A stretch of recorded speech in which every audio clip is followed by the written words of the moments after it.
Today we're being joined by Shane Taylor, former Ring of Honor World Television Champion, current rising star on the AEW roster, and the founder of Shane Taylor Promotions. Shane, thanks so much for joining me today. Appreciate you having me, Grant. But if you're going to talk about my accomplishments, let's talk about all of them. Former Ring of Honor World Television Champion, former Ring of Honor World Six-Man Tag Team Champion, the most dominant World Television Champion outside of Samoa Joe, the most dominant Six-Man Tag Team Champion of all time, the most dominant group of all time in Shane Taylor Promotions, and rightfully the baddest man in the history of ROH. That's how you introduce Mr. Rumble, Bad Man Rumble himself. That's how we get it done. That's how it's done, man. Look, what I'll do is every time I do an interview, I'm just going to tag you in to come and do the intro if you don't mind. Well, see, then I'm working for you. Then you got to pay me. You see what I'm saying? Right. That's the thing, man. And Shane Taylor does not come with a low price tag at all. Look, man, it's good to see you. Always good to have you on the show, and or any show to talk to you in any kind of capacity. But one of the things is I can say is that I have interviewed a lot of actors, a lot of voiceover artists, and even a lot of wrestlers. And I find that no two of them have a similar story. And yet you seem to have the most unique story out of everyone out there. I mean, what can you tell me, just to sum up, your early relationship with wrestling? Professional wrestling saved my life, and it brought our family together. I have a very, very close-knit family. A lot of people either from Cleveland or still live there currently. And back then, there weren't that many pay-per-views. Like there wasn't one like every 2 weeks like there seems to be now. You really had like 4 a year. I want to say it was like SummerSlam, Mania, Royal Rumble, and maybe like Survivor Series or like King of the Ring or something like that. And with as many people as I've lost in my family due to either violence or drugs or just things that come with, living in that environment. Those few hours that we would all gather at either my aunt's house or somebody else's house to watch wrestling were 2 hours that you knew everybody was safe, that everybody was there, that we were all going to have a good time. And for those 2 hours, you were able to leave the world that we were in and go into this other world where you had, all American heroes. You had a guy that was, you had a dead man, you know what I mean, who was just putting people in coffins and tombstoning people. You had this crazy dude just running out there with face paint, shaking ropes. Anything was possible in this world. And that's the world that I think as professional wrestlers, as fans, we all fall in love with. Well said, well said. And then, you grow up and you step into the ring yourself. You get involved with athletics and you start wrestling, and then you're up there in Cleveland, and then you move down to Texas on the advice of a guy by the name of Ray Rowe, who WWE fans refer to as Eric. And over the years, you and I, we've known each other for a while now. Yeah. And I've seen your style in the ring evolve. You were very public in sharing your fitness journey on your social media. But I want to hear it from you. What's different about the Shane Taylor sitting here today versus the guy that I met about 8 years ago? Older and wiser. Right now, I feel like the Lennox Lewis of pro wrestling. Lennox Lewis, for those who don't know, is one of the best heavyweight champions of all time in the sport of boxing. But he really didn't hit his stride until later on in his career. He was always very good, had won the championship multiple times. I do believe he was undisputed champion as well. But he's someone who anybody that he lost to, he went back and he defeated the very next fight. And that's something that I respect when it comes to fighters. But I make that comparison because not everybody reaches their potential at the same time in this sport. And I think that's for the best, right? If I reach my potential at 21, 22, I don't have the same maturity that I have right now to be able to handle that, to be able to handle the responsibilities that come with this, the pressure that comes with this. Now, for somebody else, hey, that's what they do. But for me, I think I'm at a point now where my potential and my mindset are both going in the same direction. Um, and to me, that's not only helps me when I'm in the ring, but it helps with the fitness journey, as you talked about, which is funny because, you know, you've got some people who seem to think, you know, and seem to have an opinion uh, about that, and which is very funny to me because you only hear certain people talking about it, right? And those people who talk about it, you ain't paying for shit. You ain't putting money in my pocket. You're not even coming to the shows, and you really only watch it to sit there and bitch about it. So what are we really talking about? Like, fighting and combat sports have athletes, and professional wrestling as well has had athletes in their entire history that don't all look like action figures, right? I don't need a six pack to knock you out. I can eat a burger and still beat your ass, right? And it's funny that people talk about these things, but when you think about guys like Andy Ruiz or Tyson Fury or even Usyk or Fedor Emelianenko or any of these champions that didn't fit the stereotypical, you know, washboard abs type type vibe, right? That you wouldn't tell them that they couldn't be champions. You wouldn't tell them that they didn't look the right way because their skill showed it. They dominated their divisions and set on top of them undoubtedly as the man, right? So for anybody, right? And I get this is an aesthetic business, right? I understand that. But once again, not all of our stars need to look the same way. Otherwise, it means nothing to the ones that do, right? So for everybody that feels like they, in order to be in this sport, you just have to do this and you have to look this way, this is what I want you to do. I want you to take a picture of all your favorite wrestlers that look like that, right? I want you to gather them all up. And then I want you to take all of them to your basement or to a nice secluded room, dim the lights, turn on some candles and grab your favorite baby oil and have a great time. Enjoy yourself. Enjoy yourself. Yeah. To the image of what you feel a professional wrestler should look like. Right? But that's not everybody else's image. That's not what everybody else needs to see. That's not even what some people want to see. Guys like Vader, guys like Stan Hansen, guys like Bam Bam Bigelow, guys like Terry Gordy, big bad dudes who just walked out there and beat people's asses.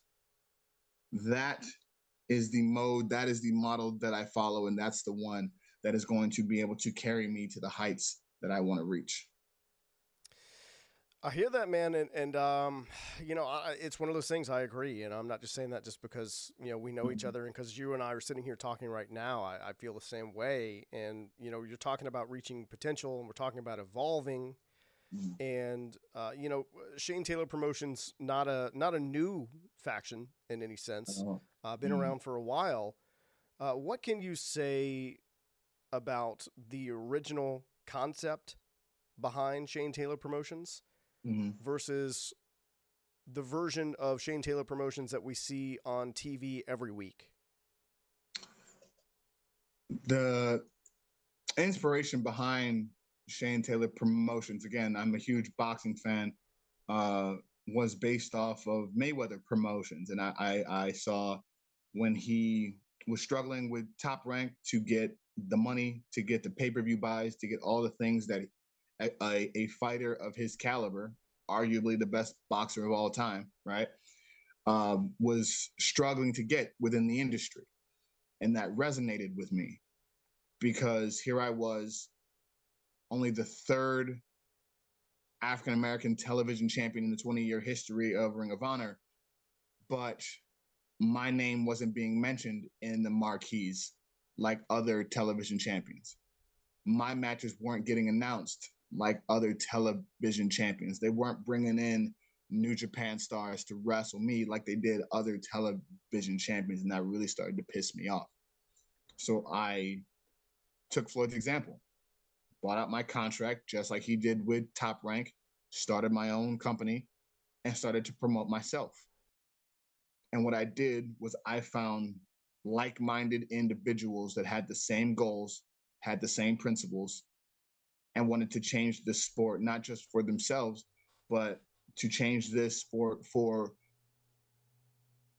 African-American performers and fans alike, to be able to show not only are we intelligent, not only are we capable, not only are we dangerous, not only can we do everything our counterparts can do, but we don't have to rap for you. We don't have to sing for you. We don't have to dance for you. We don't have to lessen who we are to make you feel more comfortable. That's not who we are. That's not who we're ever going to be. And when I started that, I had my guy, Ron Hunt, who is my right-hand man, who's been there since day one.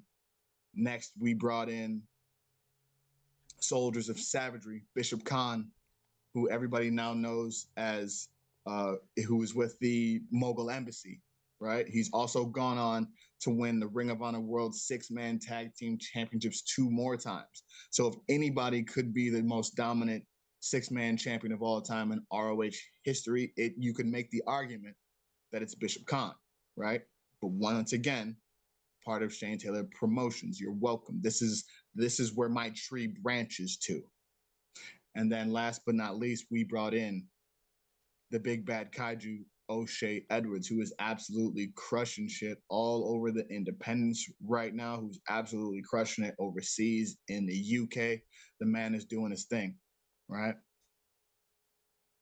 You get some of the baddest dudes you've ever seen all under one banner, all feeling like they have something to prove, all feeling like they've been overlooked, all feeling like nobody sees the potential of what they can do but us.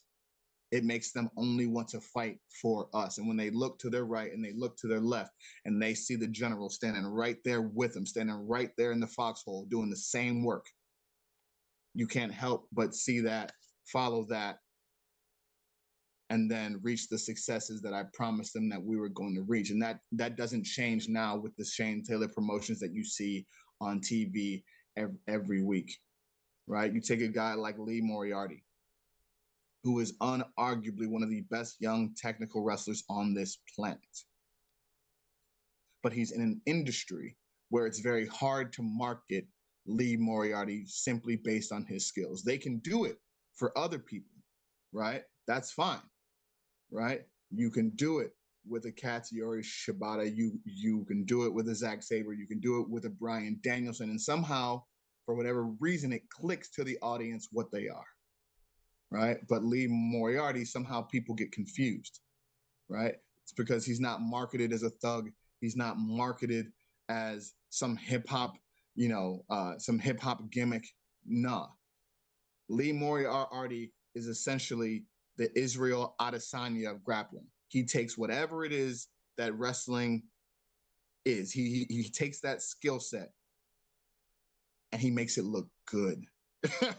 Like he gives it such a style and such a grace and such a flair that it almost comes off as arrogance, right? But he's just that good at what he does. He's just that good at what he does. And his parents raised one hell of a man. That is what I'm going to show the world. And while things may be challenging right now, just like I told Lee, all we are doing is gathering tape on every single top star that AEW has to offer. They're putting us in there with the best, right? We walked into this company. Now, imagine, right? for all the fighting fans out there, right? Imagine you're a boxer walking into the WBC or the WBO, IBF, whatever organization it is. You walk in, and your first few fights, we'll just use some legendary names, right? Your first few fights, you're in there with Tyson, you're in there with Foreman, you're in there with Frazier, you're in there with Norton, you're in there with Lennox, you're in there with Larry Holmes, you're in there with Fury, you're in there with Wilder, Joshua, right? That's been the run that Shane Taylor Promotions has had since we got to AEW. They're not putting us in there with chumps. They're putting us in there with the very best that they have. And they're doing it for a reason. They're doing it because they're scared. Everybody who runs this place knows they were there when Shane Taylor Promotions started. They were there. They saw what we were. They saw what we were becoming. They saw what we were going to be. And now we're here. Yeah, it may look a little different, but the attitude is the same. The vibe is the same. The result will be the same. We will figure all this out. I promise you we will. We will figure out the game plan to success. And when we do, there is no stopping us. And you can ask any single one of them, anybody we've been in the ring with, from Moxley to Ospreay, how they felt after the match, how they felt the next day, what it's like being in there with Shane T, what it's like being in the ring with Shane Taylor Promotions. That's why you don't hear a lot of people running their mouths after. Well, I like that you brought up Will Ospreay specifically, because you are just coming off of a very big match with Will Ospreay last week on AEW Collision. And immediately afterward, the buzz was, best match on the show that night. But I want to hear it from you. How do you feel how that match went down? The match went as I expected. And even though the result didn't go my way, I walked in there against who many people feel is the best wrestler, not only currently in the world, but challenges Bryan Danielson as the best wrestler of all time. With Anthony Ogogo there on the outside, once again, another member of Shane Taylor Promotions who feels as though he's got a point to prove, feels as though he's been overlooked, one of the best heavyweight British boxing prospects of all time. Olympic medal winning performances. Now has the opportunity to be on national TV every week, applying his trade, showing his skill after everybody in that country abandoned him when he no longer could box. When his eye got hurt, all the sponsorship stopped, all the calls stopped, all the fanfare stopped. They left him there. They left him for dead, just like people left Lee Moriarty, just like people left me. And if you don't think that's a motivating factor to turn yourself into an absolute monster in this sport, you are dead wrong. But walking into that match with Ospreay, I knew who I was up against. I knew what the challenges would be. But again, every single time we go out there, I tell people we rumble. My father always told me, he said, never believe anybody's reputation. They have to prove it to you. So that's what I made him do. I made Will Ospreay prove to me that he's the best wrestler in the world. Prove to me that you're everything that Japan said you are. Prove to me that you're everything that Tony Khan thinks you are. Prove to me that you're everything these fans think you are. Right? And I get what he was saying when he says, he's the feeling, right? He brings a level of excitement. He brings a level of energy that very few talents have ever brought. And I wanted to see exactly what that was about. So I pushed him, hit him, cracked him, punched him in his ribs, punched him in his face, kneed him in his face, threw him all over the ring. I wanted to see what kind of heart Will Ospreay had. And to his credit, he got the job done. Congratulations, Mr. Ospreay. You can bet your ass, though, that you're going to see me again. And we're going to do that again and again and again until it's my hand being raised. I will settle for nothing less than being the absolute baddest man that AEW has ever seen, just like I was the baddest man in Ring of Honor. I like that. Now you got me looking forward to the next one, man. Before we go, I wanna look ahead a little bit. Yeah. Because you recently have had words online with Ring of Honor World Champion Mark Briscoe. And I'm wondering if you could tell me a little bit about what's going on there. Me and Mark Briscoe have history, right? If it wasn't for the Briscoes, if it wasn't for the leadership that they provided in the old era and the old regime in the entire building of Ring of Honor, there may be no Shane Taylor. There may be no Shane Taylor Promotions, right? I am absolutely respectful to the fact that the Briscoes have laid the foundation for ROH. They have a legacy in ROH, and in my opinion, the very best tag team of all time, bar none. The Ring of Honor World Championship means something, and it should mean something. Mark Briscoe knows what it means. Mark Briscoe, of all people, knows what it means. I don't believe that the championship right now means what it's supposed to mean, even though he has it.